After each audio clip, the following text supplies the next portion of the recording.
It had been, at least, my practice to do a song study on each last Sunday night of the month. Well, now we're having a singing again the last Sunday night of the month, so I'm going to have to fit those in other places. And tonight happens to be one of those times, so we're going to take a look at this song. And to do that, we of course have to get a fair bit of background, and we're going to take a look at the page on 356 here to start with. So you'll see on the left side the initials HB at the top corner. And you'll see on the right side Henry Barraclough. Apparently that's the way it's pronounced. Don't question me on it, but that's the way it's pronounced. So he is both the author and the composer, meaning he wrote the lyrics and he wrote the music to the song. Of course, we're going to talk about him. But the other obvious thing there is in parentheses you have Psalm 45, verse 8. So we're going to talk about that passage as well as we look through this. But the song was written, as your first bit of background here, your song was written in 1915. 1915 was a few years ago, as you will know. It was, just to give you some general perspective here, I think it's kind of fun to do this, just to look back and see what was going on that year. So in 1915, you have Babe Ruth hitting his first home run. Not his last home run, his first home run. So we're pretty far back there. Also, the RMS Lusitania would be sunk. Okay, that's the boat that gets sunk with some Americans on it and leads to the entrance of America into World War I. World War I's already going on at this time, but the U.S. is not in it right now. Typhoid Mary would be infecting some 27 people without her knowledge, and she would be the first person known to carry without having the symptoms of typhoid fever. Just another bit of trivial history there. And then also, maybe even more trivial, the company Maybelline was founded, and of course went on to make makeup for quite some time, even today. But our author slash composer here, of course, Henry Barraclough, he is an Englishman initially, but he will live in the States. I think he dies in the States even later on. But he's an Englishman who initially in life had the very exciting job of an insurance salesman. I'm sure we're all familiar with the thrills that come with that occupation. But later on, he would actually do something a little more interesting. He would be a secretary to a member of parliament, so that's kind of neat. And then, of course, he would serve in World War I as well, eventually becoming a sergeant major by the time the war was over. So he did live a life outside of just writing this song, as any author and composer would. And he also happened to be, importantly for songwriting, a pretty accomplished piano player. And it was actually that ability that led to his being discovered, sort of, to accompany a evangelistic missionary group. And we've talked about these quite a bit now in looking at songs, because for a while there, from the early 1900s, even up to the 1950s, this was huge. This is what people did. And you would find somebody that could preach, you'd find somebody that could lead singing, or a few people that could sing themselves or play instruments, because of course a lot of these songs come from a denominational background. But this evangelistic team was American, and so he would move to America to take part in this group that would travel around. And specifically, this group is Presbyterian, and that matters because of where the events that make this song happen take place. So in a place called Montreat, North Carolina, which is so named because it is a combining of the words mountain and retreat, and it's a place that was built in the late 1800s as a sort of Presbyterian conference hall lodge. I don't know how to describe it exactly, and it's still in use today. But at this place in North Carolina, you have this evangelistic team gathering together for a meeting of sorts, as in a tent meeting, a gospel meeting of sorts. And when here, the leading minister of this meeting was a Wilbur J. Chapman, who is only important to our story because it's his sermon that inspires the song. So maybe you should pay attention to sermons. Maybe that's the point of the lesson. But I don't know if you'll get a song out of it, but you can certainly get something out of it. But he's preaching on Psalm 45. Well, if you're preaching on Psalm 45, then you're probably going to cover verse 8. And verse 8, as is written in our book, right under the number there on page 356, verse 8 is the inspiration for this song. So let's go back and read verse 8 from Psalm chapter 45. It says, "All your garments are scented with myrrh and aloes and cassia, out of the ivory palaces by which they made you glad." When we're talking about this, of course, we're talking about the book of Psalms as a whole, which as a genre is poetry. And in poetry, very few things are straightforward. And the same thing is going to be true here. So part of what Chapman would be doing in preaching this lesson would be explaining what these items are and how they're relevant to what's being talked about here. But also with Psalm 45, we'll go ahead and talk about this part as well. This is a messianic psalm. So when we say messianic, of course, we're talking about the anointed one, the Lord's anointed, which will be Christ, who will enter the world later on. But how do we know this is messianic? We'll go back to verse 1. So in Psalm 45, verse 1, it says, "My heart is overflowing with a good theme. I recite my composition concerning the king, and my tongue is the pen of a ready writer." So even from the start, you find out this composition is not just for anyone, but it's about the king. What king is that? If we go on, we're going to find more references to the one true king. Verse 3, it talks about the mighty one, which is usually a name for God. It mentions this person as God in verse 6. "Your throne, O God, is forever and ever. A scepter of righteousness is the scepter of your kingdom." That starts to sound a little bit more like Jesus. Then verse 7, "You love righteousness and hate wickedness. Therefore God, your God, has anointed you with the oil of gladness more than your companions." So just another reference there to this being the Messiah being talked about. A king that will be anointed by God and is divine. So when we get to verse 8, then, we understand this is still a description of Jesus in some sense.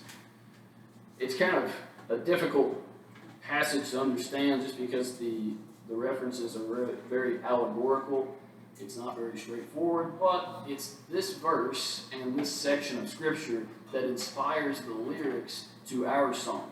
So, of course, since Barry Clough is part of the meeting here, he's in the audience, he's listening to this, and it's then that he's struck with the idea. Apparently they would go for a drive later on that evening, and they would stop at a country store. He would buy a postcard, and he would start to write the lyrics that we still have today.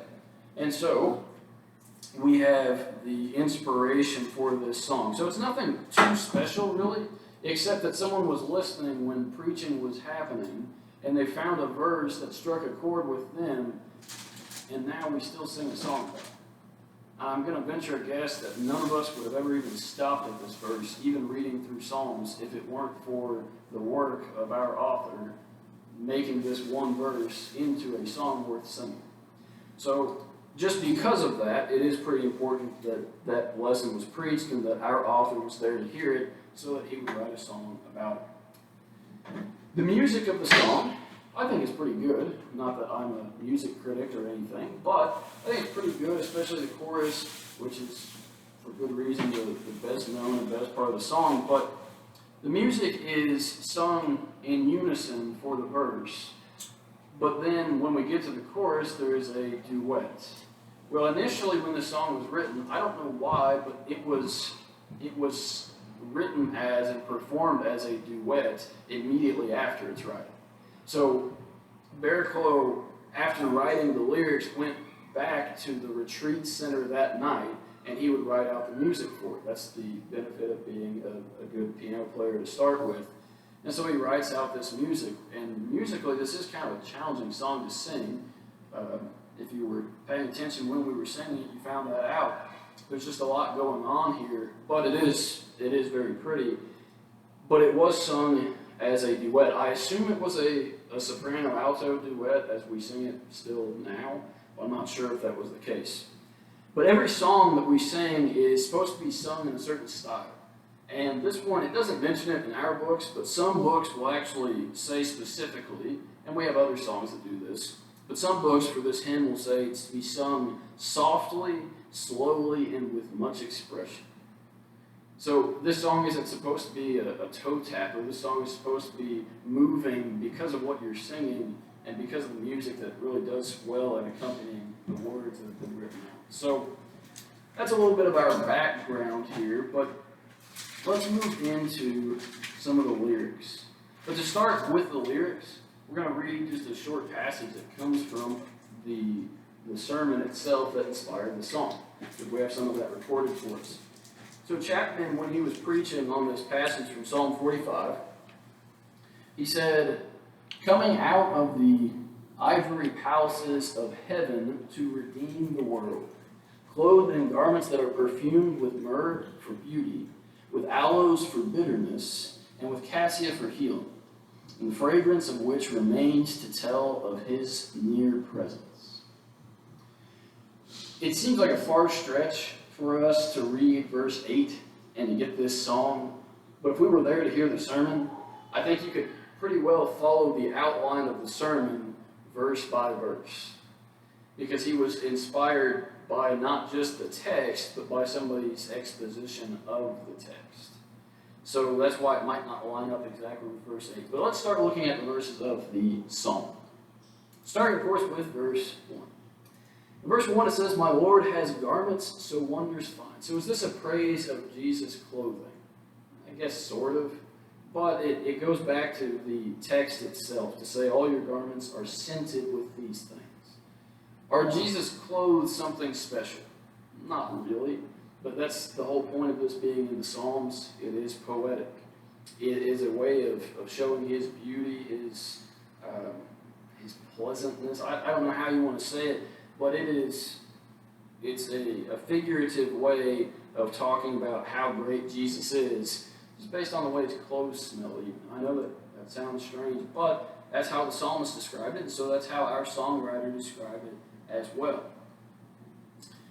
And with this, let's see, it says, "In myrrh their textures filled, its fragrance reached this heart of mine." Okay, so myrrh, we have to stop for just a second, because myrrh is not something that we encounter every day necessarily. Myrrh was a spice that was used very commonly for a couple of things. One, it was used just because it smelled good, and then it was also used because it had some medicinal usage properties that would make it beneficial.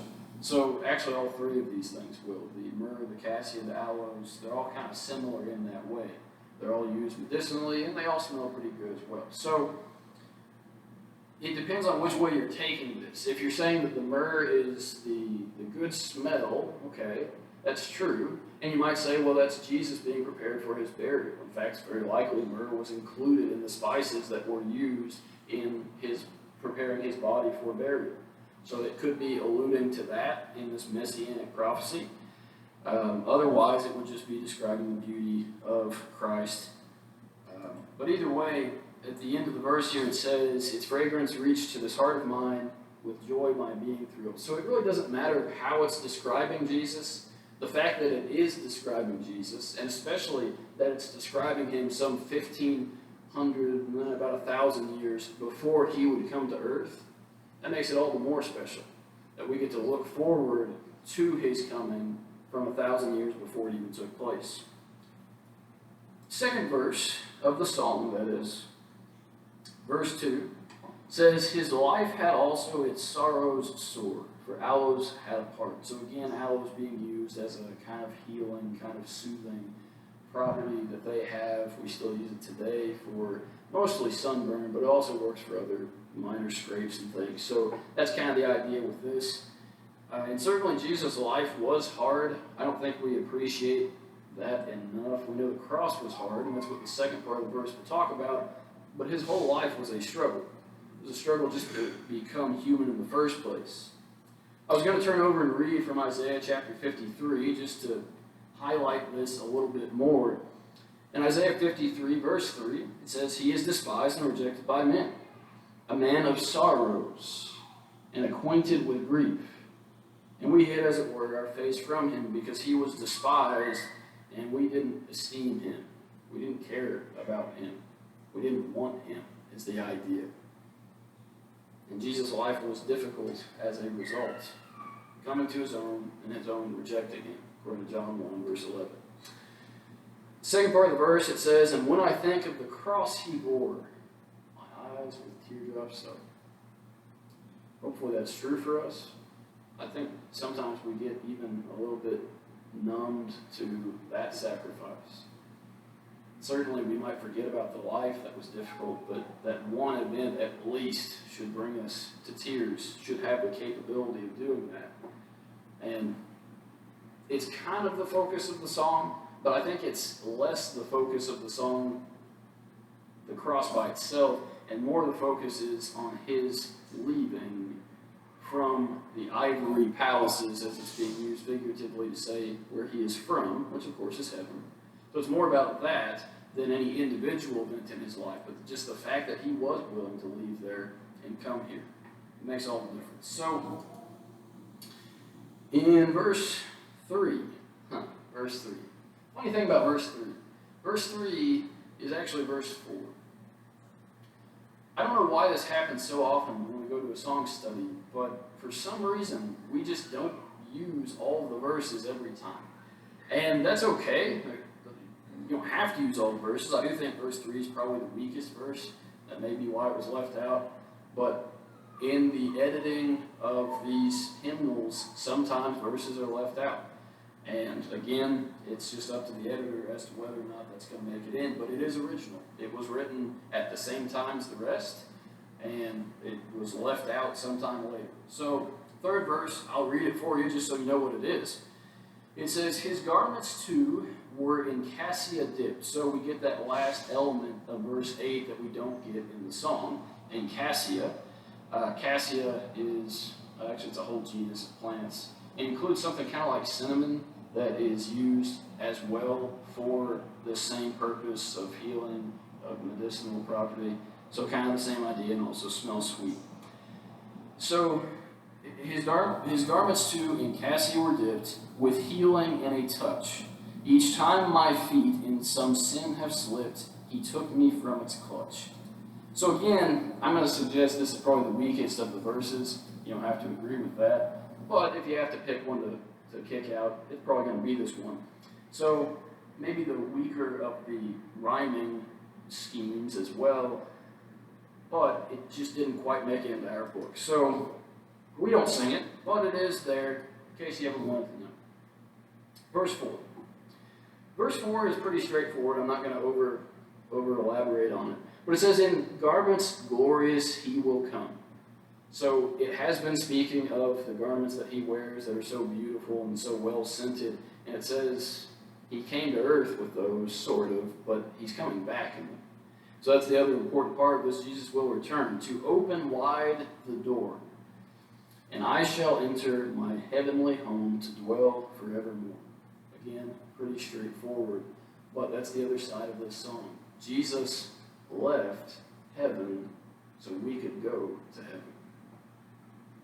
Jesus, of course, mentions that you're going to have a hard time finding someone that's willing to die for someone else. Even maybe a righteous man, you might think about it. But how many of us would leave heaven after we're already there and come back to try to save someone else? I don't think it would happen. Most of us aren't willing, and this just stomp on everyone's toes here, including myself, most of us aren't willing to leave our own house to go save somebody that's lost. And Jesus left everything that he had. And we're going to talk about what that means in just a minute. But he left everything to save everybody. Big difference between him and us. But that's verse 4. So he'll bring us back to the Ivory Palaces. And then, of course, we get to the chorus. And I'll suggest that this song, as well as any other song, most any other song, we sing it for the chorus.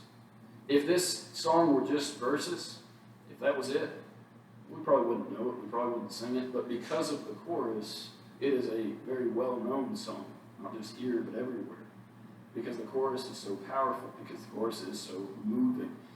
It says, "Out of the ivory palaces into a world of woe." Jesus left the glory of heaven to come here. What a mistake. I mean, from my perspective, from an earthly perspective, that's a terrible deal.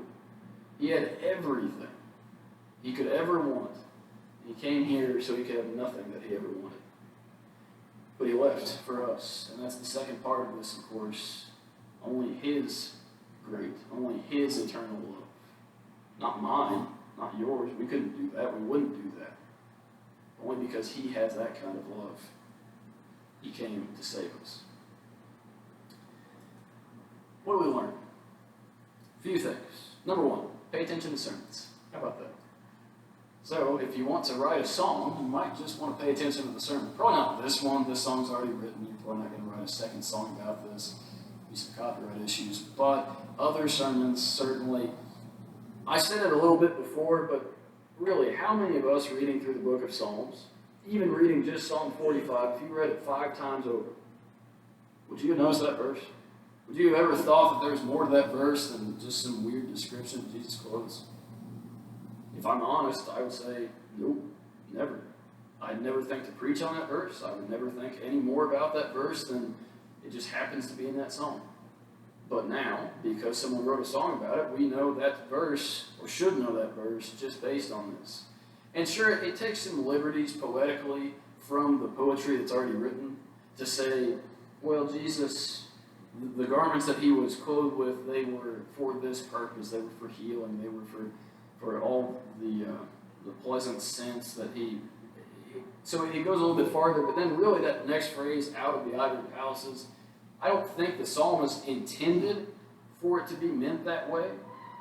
But again, Wilbur J. Chapman, the preacher, used that illustration to say that Jesus left the Ivory Palaces. And so our author said, okay, I like that. I'm going to use that.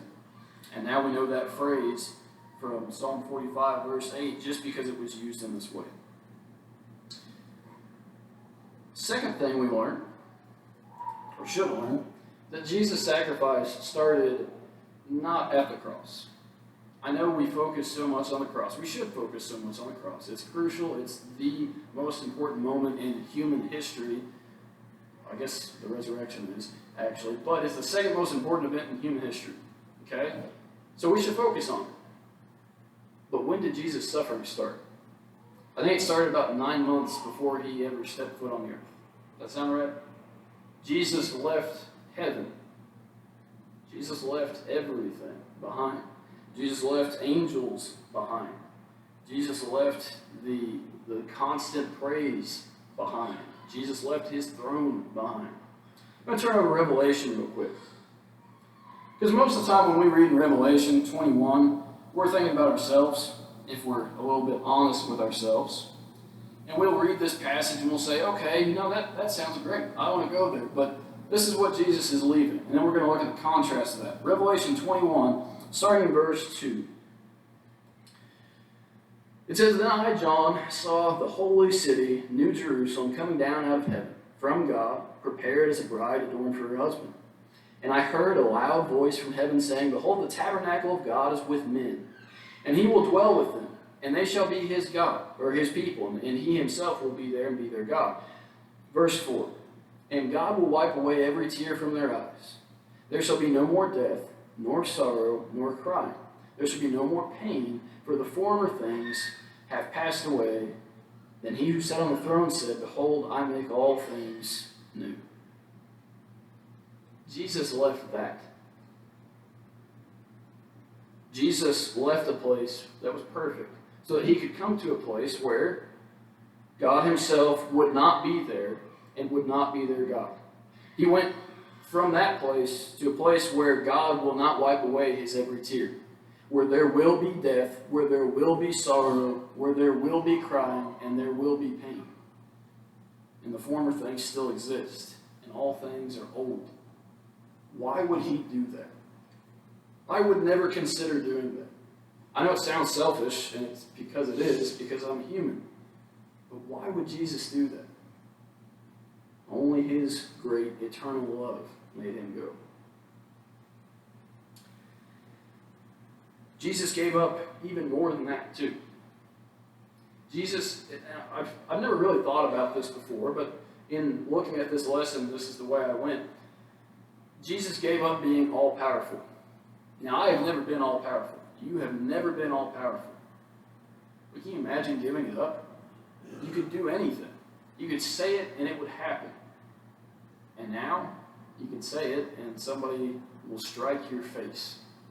Now you can say it and someone will spit on your face. Now you can say it and someone will mock you. Jesus gave up being all-powerful. He gave up being omnipresent, as in he could be everywhere. Isn't that strange to think about? Jesus could be anywhere and everywhere all at the same time, but when he came to earth for the first time, he was in one place, and that was it. And what he could see is all that he could see. But before that, he could see everything. And of course, he gave up being all-knowing to an extent, and there's some debate there, but he certainly didn't know everything that God knew while God was still in heaven. So Jesus gave up everything that made him, or most everything that made him deity, while still being deity. But can you imagine giving that up? The best example, and this is kind of a bad example, but the best example I can think of for this, to make a comparison for us, is to say that we choose, out of our own goodwill, to become an ant. There was an ant, actually, this afternoon on the floor in my house, which means I need to spray for that little line of ants that's going to inevitably come behind them. But can you imagine becoming, from being a human your whole life, becoming an ant? And you might say, well, yeah, it'd be really small. That would be weird. That's not what we mean, though. If you become an ant, how much thought process do you have now? What can you do now? How fast can you move? How vulnerable do you feel? Think about it from Jesus' perspective. All-powerful, all-knowing, all-present. And he's coming from that down to the level of an ant, at least by comparison for us. Jesus gave up a lot. And Jesus, of course, he did this for a purpose. All that would be nice, all that would be great, but he did this for one purpose. He did it so that people like you and like me could be saved. He left everything that he had, physically, if heaven's physical in any sense, and mentally even, he was on a lower level. Spiritually, he was away from everything good. And he gave it up for one purpose, so he could seek and save that which was lost. Tonight you have an opportunity for you. You have an opportunity to sing this song differently. When before, if you sing a song and you're not a Christian, this is nice, but you have no promise of Jesus, when he returns, opening wide a door so that you can enter into heaven. You don't have that promise. You can change that. Jesus came so that that change could be made. Of course, Jesus came so that you could repent of any sin that you have continually in your life. And you can come back to him at any time. And tonight, if you need to do that, tonight, if there's anything that you need, don't hesitate to come forward now as we stand, as we sing.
I mean,